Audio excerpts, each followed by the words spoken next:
हर बार cancer की बात होती है, हम ब्रेन ट्यूमर, ब्रेस्ट कैंसर या लंग्स कैंसर के बारे में सुनते हैं, पर एक साइलेंट कैंसर जो आपके इम्यून सिस्टम को अंदर से तोड़ता है, और वो है लिम्फोमा। नमस्ते दोस्तों, मैं हूँ डॉक्टर शैलेश संचेती, आपका अपना एमडी होम्योपैथ, और आप देख रहे हैं कैंसर सीरीज को। लिम्फोमा एक ब्लड कैंसर है जो शुरू होता है आपके अपने व्हाइट ब्लड सेल्स से, जिसको बोलते हैं लिम्फोसाइट। ये सेल्स इम्यून सिस्टम के पार्ट होते हैं, और ये जब गलत तरीके से ग्रो करना शुरू कर देते हैं तो ये कैंसर बन जाता है। ये कैंसर आपके लिम्फेटिक सिस्टम को अफेक्ट करता है, जिसमें lymphatic glands, spleen, bone marrow and thymus ये ऑर्गन्स इन्वॉल्व होते हैं। लिम्फोमा के मेनली दो टाइप होते हैं, Hodgkin lymphoma and non Hodgkin lymphoma. वैसे तो इसके 70+ सब टाइप होते हैं। अब समझते हैं लिम्फोमा के कॉजेस एंड रिस्क फैक्टर्स के बारे में। वैसे तो लिम्फोमा के बारे में ऐसे कोई खास रीजन नहीं बताया गया कि इसी की वजह से ये लिम्फोमा नाम का कैंसर होता है, लेकिन इससे कुछ संभाव्य रिस्क फैक्टर्स है जो कि अक्सर हमारे अनुभव में वो आए हैं, जैसे कि ऑटो इम्यून डिसीज का रहना, यानी कि अगर आपकी इम्यून सिस्टम आपके बॉडी के अगेंस्ट काम करती है तो भी ये पॉसिबल है कि वो लिम्फोमा जैसा बीमारी कॉज करे। दूसरा आता है प्रीडिस्पोजिंग फैक्टर, यानी कि अगर आपके फैमिली हिस्ट्री में लिम्फोमा की हिस्ट्री है तो देयर इज अ पॉसिबिलिटी कि आपको में आ सकता है। तीसरा है कुछ वायरस जिनका इन्फेक्शन होने के बाद ये तकलीफ आ सकती है, अब जैसे कि इप्स्टेन-बार वायरस EBV, और दूसरा आता है हेपेटाइटिस वायरस।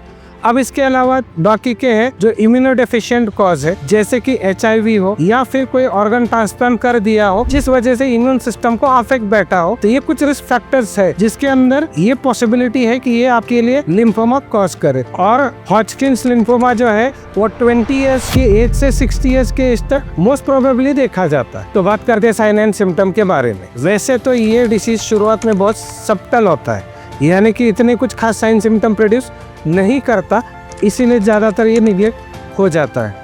वैसे तो अचानक कहीं पे गले में सूजन या अंडर आर्म्स में स्वेलिंग या कहीं पे ऐसा स्वेलिंग के जैसा महसूस होना, ये पहली बात। दूसरा, कभी कभार तेज बुखार रहना, निगलने में दिक्कत रहना, रात को सो तो इतना पसीना आना कि पूरे कपड़े गीले हो जाना, सडन वेट लॉस रहना, या फिर एक्सट्रीम वीकनेस महसूस होना जो कि एक नॉर्मल से अलग लगना। इन सब चीजों से हमें ये बात पता चलते है कि बॉडी अपने आप से कुछ अलग कहने की कोशिश कर रही है। मतलब अगर इस तरीके का कोई भी सिम्टम्स आपके अंदर थोड़े से लेके ज्यादा समय तक दिखते हैं तो इनको निगलेक्ट बिल्कुल नहीं करना चाहिए। अब इसको डायग्नोस कैसे करेंगे? इसके लिए सबसे पहला है सोनोग्राफी। उसके अंदर अगर आपके लिम्फोमा की साइज 1 सेंटीमीटर से ज्यादा आती है, यानी 10 mm से ज्यादा, तो फिर इसके लिए वरी करने वाली बात हो जाती है। तो इस केस में बायोप्सी करके देखते हैं कि उसके अंदर कोई बीमारी तो नहीं है, जैसे लिम्फोमा या नॉन हॉजकिन लिम्फोमा। दूसरी बात आती है मॉलिक्यूलर टेस्टिंग, जिसके अंदर कुछ अगर बायोप्सी में तकलीफ आई है तो उसको कुछ डीपर सब टाइप को चेक करने के लिए मॉलिक्यूलर टेस्टिंग करते हैं। इसके अलावा MRI,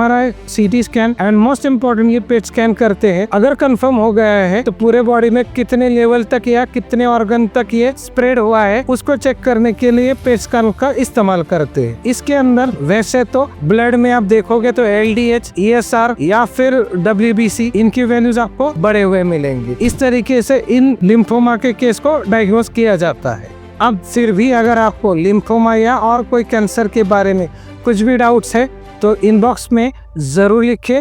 और दूसरी बात, अगर आप ऐसे किसी फैमिली मेंबर्स को, दोस्तों को जानते हैं जो कि इस तरीके की बीमारी से गुजर रहे हैं, तो ये हमारा वीडियो उनके साथ शेयर करना बिल्कुल ना भूलें। साथ ही साथ अपने दोस्तों के साथ व्हाट्सएप ग्रुप में जरूर शेयर करें। देखिए, आपके एक शेयर से किसी के लाइफ में एक नया चेंज आ सकता है। तो दूसरों की हेल्प करने की आदत कभी ना छोड़े और हमारे साथ जरूर बने रहे ऐसे ही इंटरेस्टिंग टॉपिक के बारे में इंफॉर्मेटिव जानकारी लेने के लिए।